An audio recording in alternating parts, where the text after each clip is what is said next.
¿Cuál es la importancia del cuerpo en los rituales funerarios según la idiosincrasia de los 5 grupos étnicos existentes en Colombia? Se pretende mostrar desde el marco de la comprensión, interpretación y aplicación en el contexto de la sociogénesis, de acuerdo con las costumbres y rituales ancestrales, la importancia del cuerpo y su disposición después de la muerte en comunidades y culturas de diversas regiones de Colombia, en paralelo y contraposición contra el tradicionalismo funerario antioqueño. Los 5 grupos étnicos existentes en Colombia son los indígenas, los afrocolombianos, los raizales, los palenqueros y los gitanos. Se dejan de lado los grupos de mestizos y caucásicos. Lo primero que se debe entender es el concepto de sociogénesis. Como lo define Norbert Elias, sociólogo alemán, es el concepto mismo de evolución y el hecho de ocuparse de problemas evolutivos sociales a largo plazo, es decir, se estudian las construcciones y evolución de costumbres sociales en largos periodos de tiempo. Tal es el caso de los rituales funerarios en los grupos ancestrales de nuestro país, que si bien se han dejado influenciar un poco por las costumbres de Occidente, siguen conservando su esencia y sus rituales tradicionales. Ahora les vamos a contar cuáles son los ritos de cada comunidad. Respecto a los grupos étnicos que ya mencionamos, se toman como punto de partida las tradiciones funerarias indígenas, centrando nuestro interés en 2 grupos específicos, los Wayuu y los Iku, donde encontramos para el caso de los Wayuu que curan la carne para conjurar la muerte, exhuman a sus muertos y realizan un velorio y un segundo entierro. Así como los Iku entierran a sus mamús en tierras elevadas con la cabeza en dirección a la Sierra Nevada de Santa Marta, para que así puedan llegar en debida forma al más allá. Los mamus deben enterrarse siempre cerca a los páramos, y se dice que allí existen muchas cuevas donde se encuentran entierros de sus mamus. Por otro lado, en San Basilio de Palenque, cuando un miembro del palenque muere, se ejecuta el rito del Lumbalú, donde realizan ritos de preparación del cuerpo y del velorio bastante particulares y de gran interés. Las tradiciones palenqueras y las comunidades raizales, una vez superan la angustia del fallecimiento del pariente o miembro de la comunidad, generan un rito alrededor del difunto y sus dolientes, que parte desde la organización de la casa del muerto hasta su amortajamiento y posterior velorio. Las comunidades negras ajenas a las costumbres raizales o palenqueras cuentan con mayor semejanza con nuestra idiosincrasia antioqueña, reinando la pulcritud en los ritos fúnebres, sobre todo en lo que tiene que ver con la velación del difunto. En ella encontramos el féretro con el cadáver perfectamente organizado y arreglado en su interior, esperando la procesión que lo conduzca a su última morada. El documental denominado Este pueblo necesita un muerto en el municipio de Condoto, Chocó, narra la historia de Jesús Emilio Churre. El documental pone en contraste, además del cuerpo como factor identitario, cárcel y paradigma, la fe, las tradiciones, la soledad, la resignación con la homosexualidad y la ritualidad local. El documental desarrolla la historia personal de Churre como travesti de la comunidad afro, que vive en Condoto, Chocó, mostrando aparte de las dificultades por la pugna de géneros en la región, factores religiosos y rituales ancestrales que giran sobre todo en la despedida de los muertos, en el canto de los alabados y la celebración del chigualo, velorio infantil. Hablando ahora de los Rom, pueblo gitano radicado en Bogotá, una vez enterrado el cuerpo del difunto, habitando su último recinto, deben despojar el antiguo hogar de las malas energías del difunto, recogiendo sus pertenencias juntas en un solo paquete y luego arrojar a un río de gran caudal. Las solemnidades ancestrales, así como esas costumbres de los antepasados en Antioquia, que corresponden a disponer del cadáver en el féretro en un lugar específico de la casa, alumbrarlo durante 9 días, rezarle y hacerle el novenario de culto para darle paso al más allá y librarlo de sus penas, para así poder llegar a la diestra del Dios Padre, se han visto estas prácticas alteradas por algunas prácticas particulares, que si bien no son tradicionales, se realizan con cierta frecuencia, como el caso de los velorios de los bacanes que se ven en los barrios populares del Valle de Aburrá. Estos disponen del cadáver embalsamado y recrean con él una noche de farra y rumba, tal cual lo ilustra Jorge Franco en su obra Rosario Tijeras.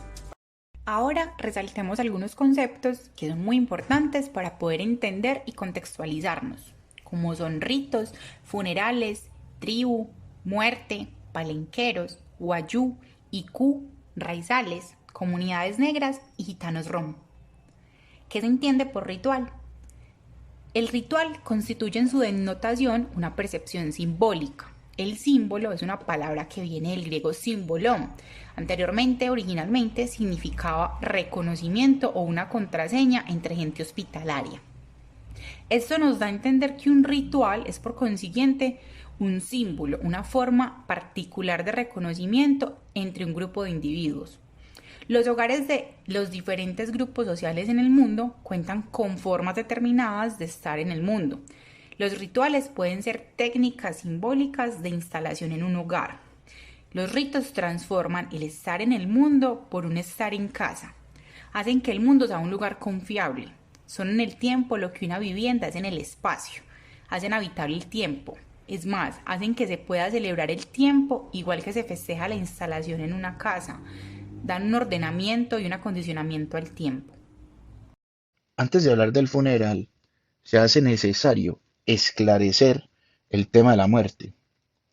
La muerte, desde un punto de vista filosófico, siempre ha sido entendido como un fenómeno indispensable. Schopenhauer, gran filósofo, que nos dejó una obra como El amor, las mujeres y la muerte, entendía que tanto la muerte como el nacimiento son componentes inseparables de la vida y ambos se equilibran en la balanza. Entonces podemos decir que el nacimiento es condición de la muerte y que el amor de alguna manera compensa la muerte. Y aquí es importante tener claro, y siguiendo a Schopenhauer en su obra, dos ritos o dos prácticas ancestrales que se han venido repitiendo a lo largo de esta exposición y que sobre todo son practicadas por las comunidades negras no palenqueras y no raizales, como es el canto de los alabados y la celebración del chigualo, que es el velorio de un niño, eh, en contraposición de lo que se plasma en la obra El amor, las mujeres y la muerte respecto a los ritos o a los grabados que realizaban los griegos y los romanos para adornar los sarcófagos de los muertos. Se elaboraban una serie de bajorrelieves donde se ilustraba o se trataba de mostrar fiestas, danzas, bodas, escenas de cacería, combates incluso con animales. También logramos ver bacanales. En una palabra o en pocas palabras, nos mostraban imágenes relacionadas siempre con la vida más alegre, con la vida más animada, más intensa. Es decir, nos mostraban la festividad celebrando la vida y que esa festividad celebrando la vida se trasladó a los rituales funerarios a lo largo de todo el mundo. Y eso, obviamente, como se ha venido diciendo, no ha sido ajeno a la multiculturalidad de nuestro país. Si nosotros nos apegamos a las definiciones exactas de las palabras, podemos encontrar en el viejo Larousse la definición de funeral de una manera muy sencilla. El funeral es la solemnidad de un entierro. Y en el mismo diccionario encontramos por solemnidad la definición de ceremonia solemne o formidable que se hace de un acto. Es decir, el funeral es un rito que engloba cierta solemnidad, que aparte de mostrar festividad y celebrar la vida pasada del difunto, lo que busca también es enaltecerlo. Es decir, mostrar la vida del difunto desde altas dignidades, sin importar estratos sociales o condiciones económicas. Eso que nosotros estamos diciendo nos recuerda un pasaje de Cien años de soledad de Gabriel García Márquez que me va a permitir citar, y es el siguiente. Ella ayudó a levantar el cuerpo, lo vistió con sus arreos de guerrero, lo afeitó, lo peinó y le engomó el bigote mejor que él mismo no lo hacía en sus años de gloria. Nadie pensó que hubiera amor en aquel acto, porque estaban acostumbrados a la familiaridad de Amaranta con los ritos de la muerte. Fernanda se escandalizaba de que no extendiera las relaciones del catolicismo con la vida, sino únicamente sus relaciones con la muerte, como si no fuera una religión, sino un prospecto de convencionalismo funerario. Created using Powtoon.